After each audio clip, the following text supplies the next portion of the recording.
Hey guys, coming at you today with a savory recipe.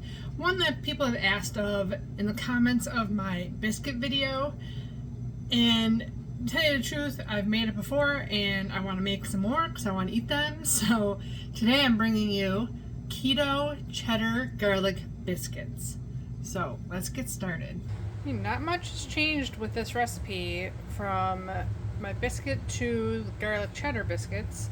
Only a few tweaks here and there. So we're going to start with grating 8 ounces of butter. I'm doubling my recipe because I want a bunch of biscuits. I just want to eat them.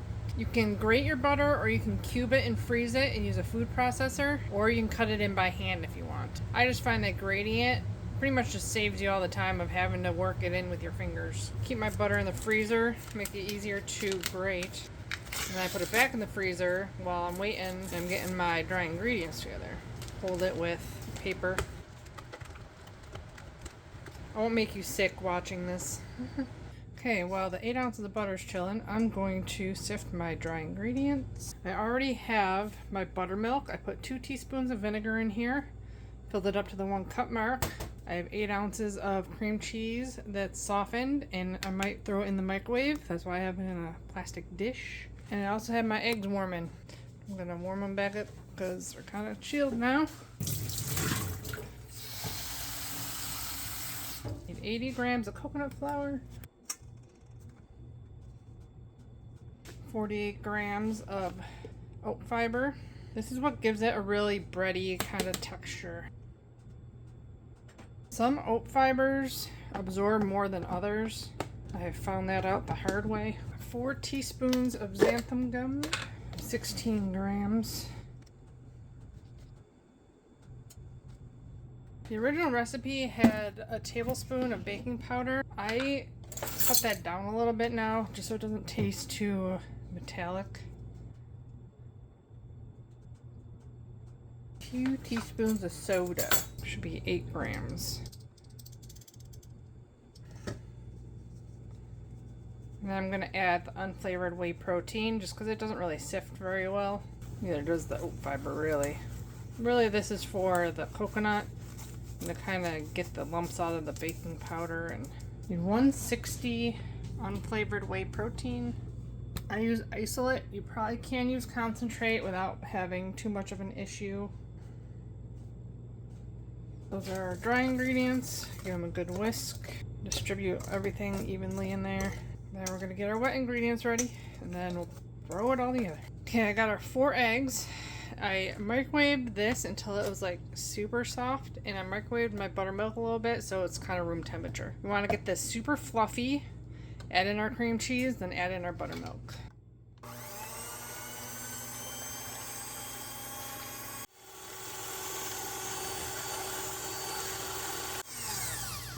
As you can see, it's over doubled in volume. In my first video, I used a stick blender with a beater on it, and it worked really good. Now I'm going to add this little by little. I'm going to turn it way down though. Oh, I almost forgot. We need garlic powder in our mix. We'll do that after we get this.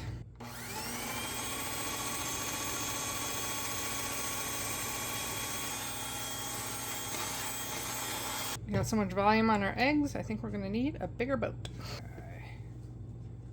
We're not going to need all our liquid, like I said on the oat fiber. Certain ones don't take as much liquid, and we'll save it to brush the top of our biscuits with.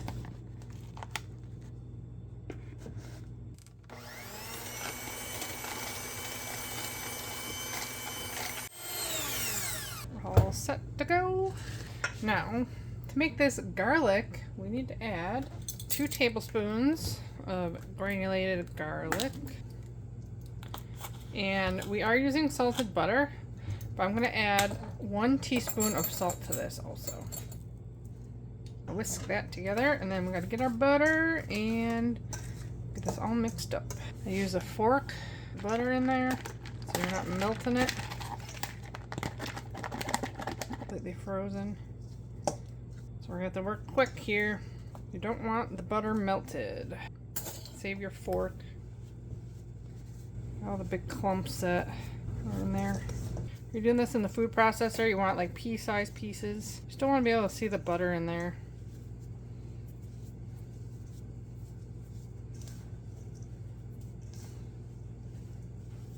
that's good. No more big chunks. Hands getting cramped. They don't work enough anymore. Okay, we're gonna give this a little mix and then we're gonna add it. But don't add all of it. I'm gonna see like that much. See if we need it. Oh, we also need, duh. I'm just all over the place today. 6 ounces of cheddar cheese. Pretty much add this at any point. I'm gonna put some on top too.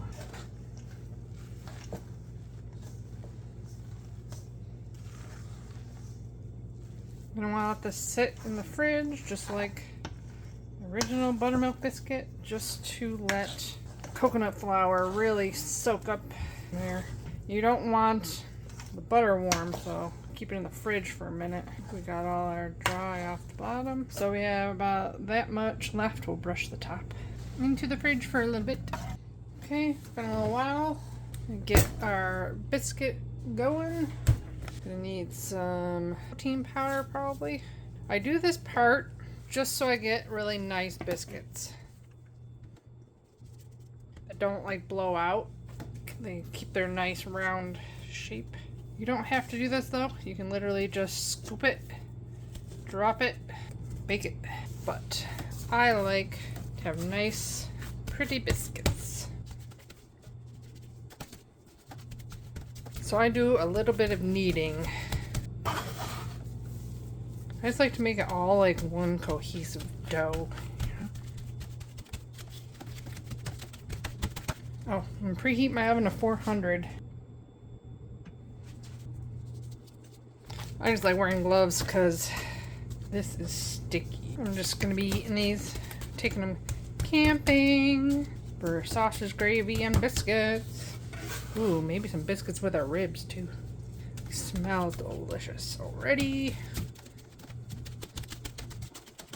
The nice thing is, people we're going camping with, best friend, she's gluten-free, so she can eat these too. I think that's good. Now I'm going to take my biggest scoop I have. It's really cheap, so it doesn't have a measurement on it. I am going to do a level scoop. Right down on there.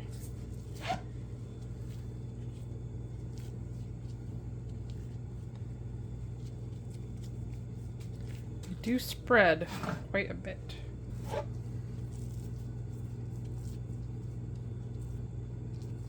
I'm going to brush these and get them into the refrigerator. You can use a brush or you can just use your hand. Put some on there.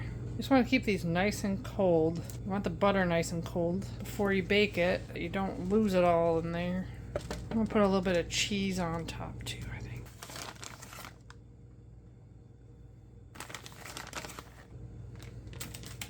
To the fridge for now. Scoop the rest of these. Bake these. This is for my first time baking biscuits in this oven, so I'm going to have to time it and let you know. Okay, first pan's going in. I would normally cook these both at the same time because now I have a big oven, but I don't know how long they're going to take, and you don't want to cook all of them and end up burning them or messing them up. So 400, we're going to start with 6 minutes. I'd set it for another 2 minutes, so that was 8. Oh, it looks so good. I'm gonna go another 6 and check them. Okay, that is 6 more minutes. 1 more. They are very close. You want them nice and soft still, but not gooey.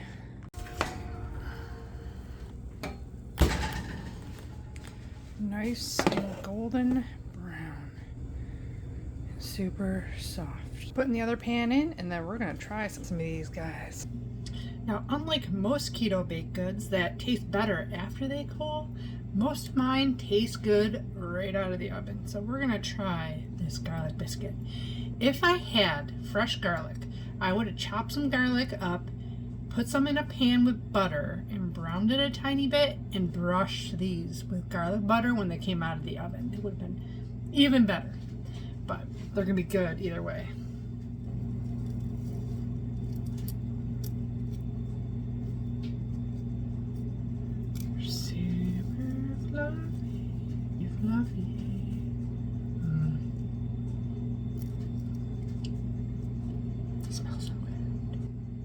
Then we're gonna have breakfast for dinner with biscuits.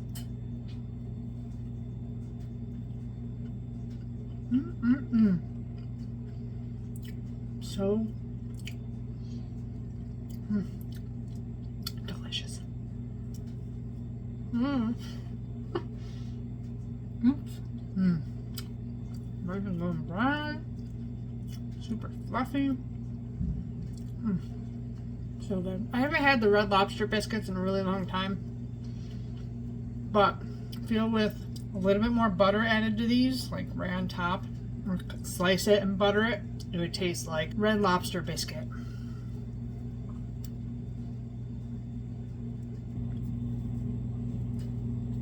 Super soft and fluffy. I believe the garlic might add a little bit of carbs, but I'll have to double check my recipe pal.